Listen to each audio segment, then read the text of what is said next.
Saint-Laurent-de-Cerdan, réputé pour la qualité de son air pur, ses paysages verdoyants, sa fabrique de tissus, son atelier d'espadrilles et désormais la Galerie Porret.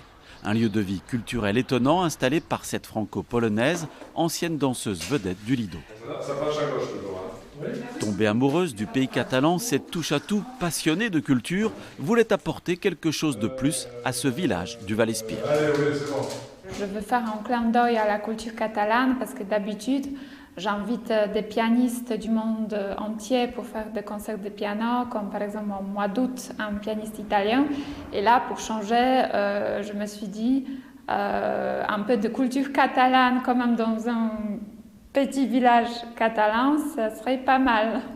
Paweł Zbierski-Porret, ancien journaliste de la télévision polonaise, est le cofondateur de cette galerie.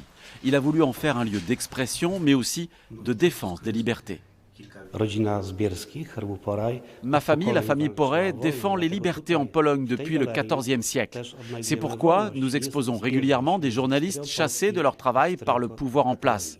Et ici, en Catalogne, c'est un combat qui a du sens. Cet été, la Galerie Porret expose les œuvres de Ramon Fora, un peintre catalan qui n'avait plus exposé depuis 20 ans. Cet élève de Joan Miró, formé à Barcelone, a accepté de sortir de sa retraite pour le plaisir d'exposer dans ce lieu sympathique. C'est exceptionnel pour moi, oui. Pour moi, c'était... Bon, là, on peut dire que c'est la dernière exposition, quoi, parce que c'était inespéré pour moi et ça fait le plaisir de dire que pourquoi pas, s'il y a des gens qui aiment encore, on expose. Pour le plaisir d'exposer. La Galerie Porret, un lieu de vie culturel étonnant à découvrir sur les chemins du Val-Espire à la belle saison.